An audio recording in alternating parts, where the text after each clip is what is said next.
Do you really think I've fallen for you seriously? What? I was not loved by Michael. Being confronted with this reality made me feel dizzy.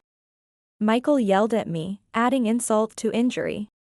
I just wanted a wife who would take care of the housework. Because I'm busy with work every day. And then you go and get sick and hospitalized. I want a divorce from a sick old hag. At that moment, I remembered something I had seen earlier. It made me fearless. Calmly, I replied to Michael. Fine. I have something powerful on my side. So, I don't mind letting go of someone like Michael. Despite him exploiting me and even reconnecting with his ex-girlfriend while I was in the hospital. I plan to give him a piece of my mind. My name is Jocelyn, a recently married 45-year-old housewife. Having not married until my mid-40s, my days were simple. Just commuting between home and work. My pleasures were going out for drinks and shopping. And buying lottery tickets annually as a test of luck, hoping someday for happiness. Then I stumbled upon a dating app for people in their 40s. Although I had attended matchmaking events before, I hadn't been lucky. Starting with light feelings, I never dreamed that this app would lead me to my current husband. He was 3 years older than me, named Michael Brown. A manager in a large company with over 1,000 employees, earning an impressive salary. He seemed serious and hardworking. Curious why such a good man hadn't married, I casually asked him during our first meeting. He replied with a shy smile. Well, I've been so busy with work, I never really had a chance to meet anyone. Indeed, it's understandable for someone in such a demanding job. But Michael, feeling lonely at his age, started using the dating app. His bashful reply and his brilliance were overwhelming. Perhaps from that moment, I began to feel attracted to him. He seemed to like me too, saying, honestly, I never thought I'd find someone through an app. But I'm glad to have met someone like you, Jocelyn. No, I had almost given up on finding someone at my age. I can't believe I met someone as wonderful as you through this app. We both felt it was a miraculous meeting and smiled at each other. It didn't take long for us to consider marriage. Half a year after meeting, we got married. On the eve of our registration, thinking it was my last chance. I bought a lottery ticket, my last as a single person. Right after our wedding, Michael made a request. I'm too busy with work to share household duties. I'd like you to quit your job and stay home. What? Well, my mother was a housewife, so I don't mind focusing on housework. Agreeing to his request, I quit my job and started our seemingly joyful married life. Michael enjoyed my cooking, saying it was delicious. Which made me incredibly happy after so many lonely meals. But the happiness was short-lived. Within a month, Michael's behavior changed dramatically. Initially, even if he was late due to overtime, he'd come straight home after work. But lately, he'd come home in the middle of the night. And say he wasn't hungry because he had already eaten. If only you had told me earlier. I thought, sadly clearing away the food I had prepared. Even on the rare occasions he ate at home, he would look at the meal and complain. Ugh. I come home tired, and you serve me fish I don't like? I can't eat such meager food. Make something with meat. What? But there's no meat today. I'll make a meat dish tomorrow. Please bear with this for today. If there's none, go buy some. I want to eat meat, so make it now. Demanded Michael. Sending me out to buy meat even though it was past 9 p.m. and nearly closing time. His arrogant demands weren't limited to meals. Even if I cleaned meticulously, he would always find something to complain about. Tall Michael would run his finger along high places like the top of a tall cabinet and scold. Look. There's still dust here. Michael would point out places that were too high for me to reach without stepping on a stool. almost as if he were deliberately harassing me. I can't reach those high places often. I'll clean there when we do the major cleaning, so please don't point that out every day. Even if I said that, Michael would reply with disdain. Huh? You're going to leave dust up there until the big cleaning? Shorties are really useless, huh? I was hurt being demeaned for my height. But I didn't dare talk back, fearing what he might say next. I had no choice but to endure his remarks silently. Taking advantage of this, Michael complained about everything I did.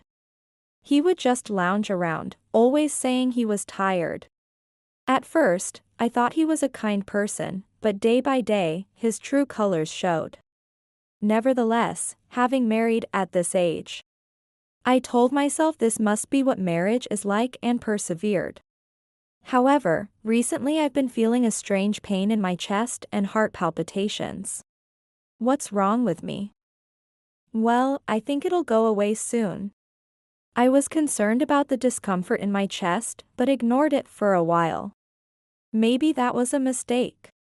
My condition gradually worsened, with increasing breathlessness and dizziness.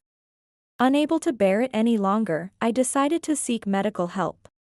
The symptoms were from a heart condition caused by stress.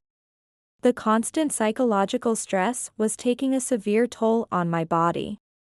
I had to be hospitalized for a while. When I went home to prepare for the hospital stay and told Michael, he frowned and said without any concern, "What? A long-term hospitalization?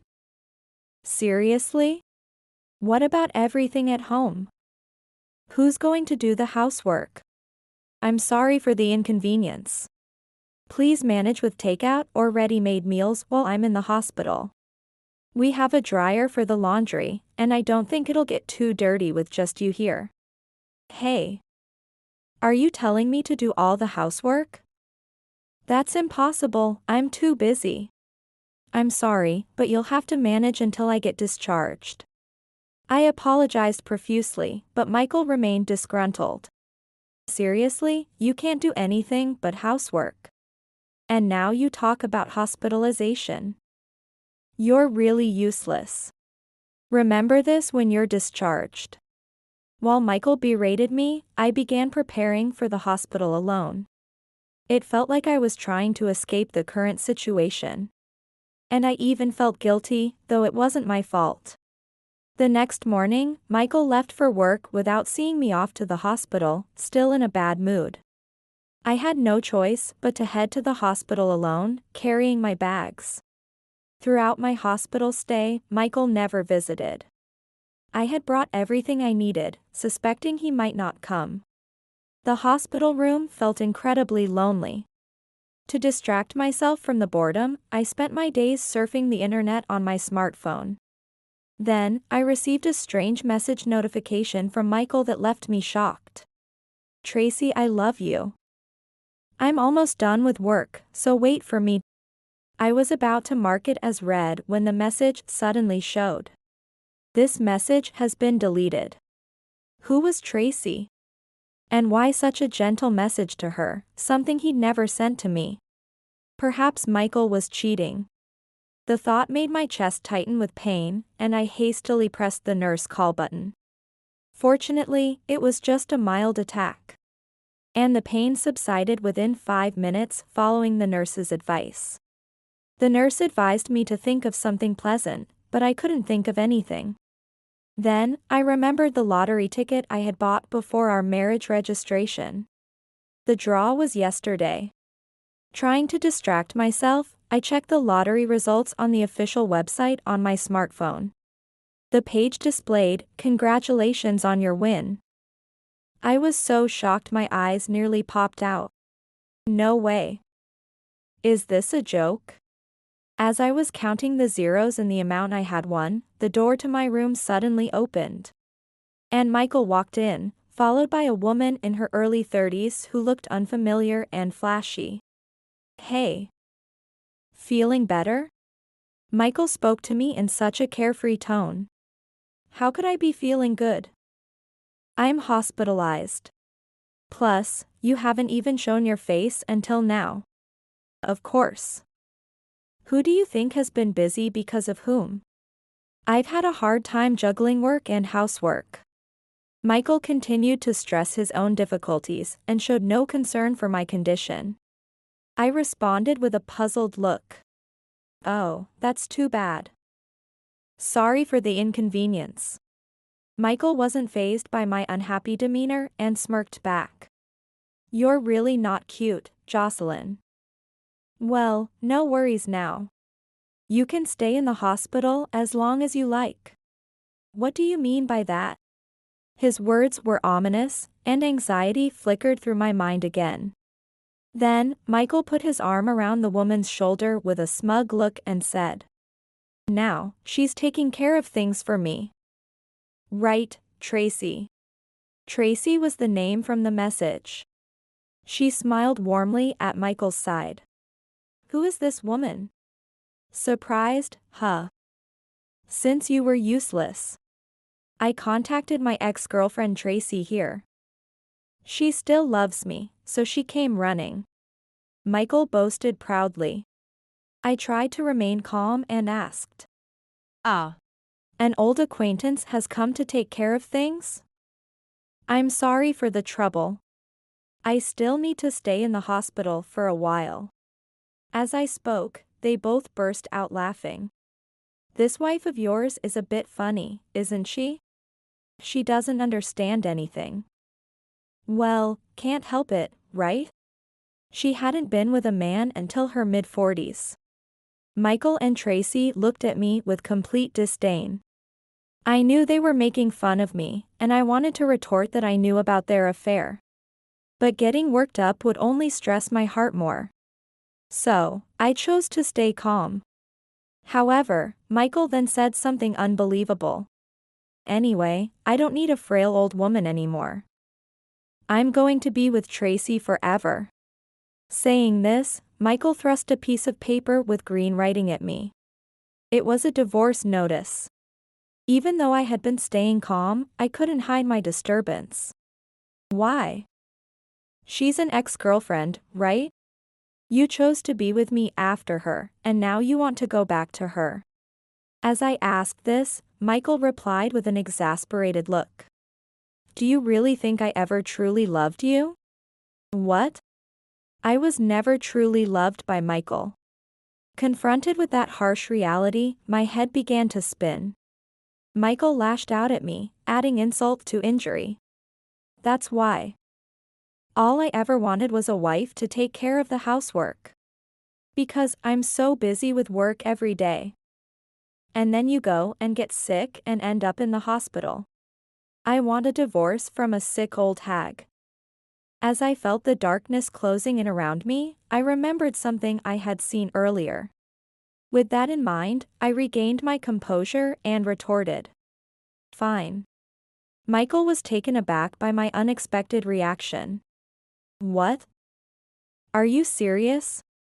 You have nowhere to go if I leave you, and yet you act so tough. I'm not trying to act tough.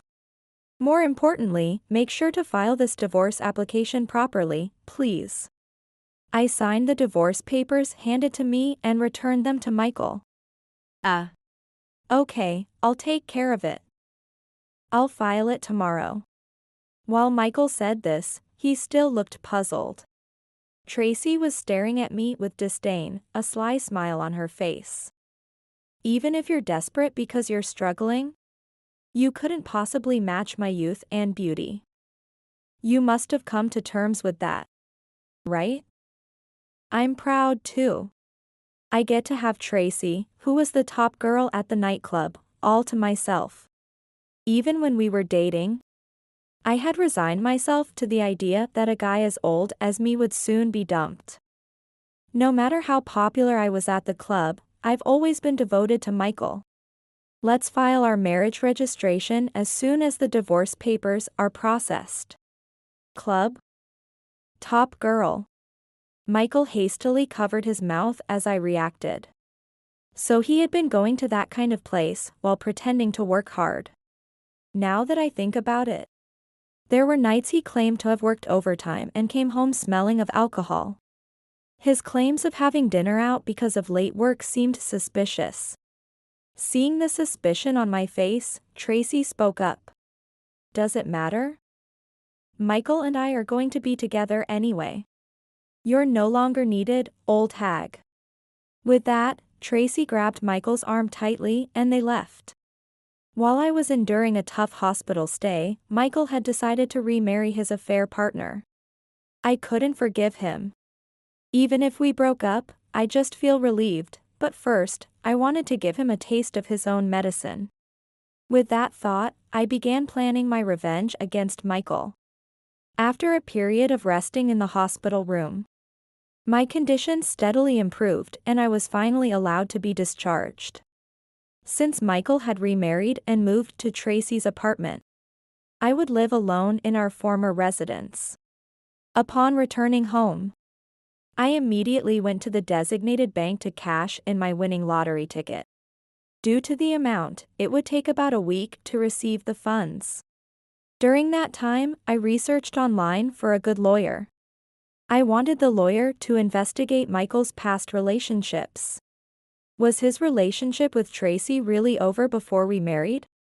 If they had continued their relationship, I could claim compensation. Once the lottery money was safely in my account, I hired a lawyer and requested an investigation. The results confirmed that Michael and Tracy had indeed continued their relationship. Tracy, a former nightclub worker, had indeed been the top girl at the club as Michael had said. They had been involved since then and had never truly broken up. So, Michael had continued his relationship with her while marrying me just to have a housekeeper. The thought made my blood boil. However, to avoid worsening my health, I had to stay calm. While I felt like screaming at Michael and demanding compensation right then, I decided to leave everything to my lawyer and wait for the right time. Soon after, Michael called me. "Hey. Why did a lawyer suddenly show up demanding compensation for cheating? What's this all about?" "Well, the lawyer's right. You better pay up quickly, or I might just sue." "Shut up. First of all, where did you get the money to hire a lawyer? Lawsuits cost money, you know. And you must have spent a fortune on hospital bills." Unaware, Michael tried to use my supposed lack of funds against me. But his careless words would backfire. "That's true. You didn't even pay for my hospital bills while we were married. I talked to the lawyer, and it turns out I can charge you for that too." Ugh. Thanks to Michael's thoughtless remark, I was able to proceed advantageously. Realizing his mistake, Michael had nothing to retort. From the other end of the phone, I could hear a woman's voice. "Give it to me for a second." Likely, Tracy was eavesdropping. "Hey. Do you even have the right to claim compensation? You just fell ill and neglected your husband. I took care of him instead, so if anything, you should be paying us." "Ah. Right. That's true." Buoyed by having Tracy as his staunch ally, Michael's tone grew confident. Yet, I responded calmly. "Really? Didn't the lawyer tell you?" The investigation confirmed that Michael continued his relationship with Tracy even after our marriage. I hired a competent lawyer, so there's no escaping the truth. Stop bluffing. I've been saying this, but there's no way you have that kind of money. Oh, that too. Despite your high income. Michael, you only gave me $1,700 a month for living expenses. I had to manage rent, utilities, and food with that, which was tough. That might be worth suing over, don't you think? Indeed, Michael's treatment of me had been terrible in every aspect. No matter what he said now, it would only dig his grave deeper. If it came to a lawsuit, it was clear I would have the upper hand. Keeping a meticulous household budget app would serve as evidence. Michael still thought I was just bluffing. A competent lawyer, really? That lawyer of yours probably isn't all that great. Anyway, I won't be fooled. As Michael fumbled, I prepared for the legal battle ahead. Confident in my position and backed by incontrovertible evidence of his ongoing deceit. When Michael said that, I sent him the link to the homepage of the law firm I had found online via message. The lawyer I hired is from this law firm. You've got their business card, right? The homepage included a photo of the lawyer currently handling my case. Seeing that page, Michael must have been astonished. Isn't this a pretty famous law firm? Really? Where did you get the money to hire a lawyer from there? Hearing Michael's flustered voice, it seemed like a good time to reveal the truth. Actually, I won $5 million in the lottery this year, including the jackpot. What? Both Michael and Tracy seemed shocked by my revelation. No way. I never heard about you buying a lottery ticket. I bought it with money I earned before we got married. So, I didn't think I needed to report every little thing to you, did I? There was a pause of silence after my response. Then, in a panicked tone, Michael said, "You're at home right now, right?" "I'm coming over right now." "Wait for me." What could Michael possibly want to do by coming over now? About 20 minutes later, he arrived at my house alone. Surprisingly, he seemed to be in good spirits. "Jocelyn. I came to talk about dividing our assets." Asset division? The nerve of him, coming over so cheerfully, I wondered what he was thinking. I was dumbfounded by the absurdity. Yeah. You bought the lottery ticket before we were married. But you cashed it after we were married, right? Doesn't that mean I have the right to half of it as it's part of our marital property? Unfortunately for you, that's not going to work. The cashing happened after our divorce was finalized, and more importantly, the divorce was due to your infidelity. Don't say that. We were once married, after all. Can't you just give me a quarter of it at least? Michael pleaded with me, clasping his hands together. I rebuffed him sharply. No way. Not only is there no asset division, but you also owe me compensation. About that. Michael seemed desperate to come up with something that would work in his favor. Look, I was actually deceived by that woman. She was just dazzled by my job and came after me because I work nights. She's got plenty of other customers and other men she's, seeing. And? What's your point? Basically, I'm a victim of deception, not really cheating. Of course, I'll break up with her and never cheat again. So, can we start over? I was astounded by his audacity. Do you really think such excuses will work? There's no doubt you cheated. Look, there's plenty of evidence right here. I said this as I scattered photos across the table, gathered by my lawyer, showing Michael engaging intimately with Tracy outside a hotel. And at a secluded park, clear evidence of his infidelity. Damn it. Gathering all this stuff. Frustrated, Michael picked up the photos. Just then, Tracy appeared as if to deliver the final blow. It seemed she had followed Michael but stayed hidden to watch the situation unfold. Hey. Michael. Who are you saying deceived you? Oh, come on. You were the one who came crying to me. Tracy, you heard that. Everything was falling apart for Michael. Tracy, having heard all his selfish arguments, looked furious. Don't you dare underestimate me just because I used to work at a nightclub. I really loved you even after we broke up. What are you going to do about these feelings now? I mean, I'm sorry. Trapped between two angry women, Michael had shrunk considerably. I was really happy when you came to rely on me. Now that you've trampled over my feelings, you'll have to pay me compensation too. Hey. Why should I have to pay compensation to a mistress too? Mistress? We were properly married, even if it was for just under a month. Well, it started from an affair, so, that. Watching Michael struggle, I almost burst out laughing. Michael. You should know, women's hearts aren't so easily played with. Michael seemed utterly disheartened by my words. It looked like everything was settling down.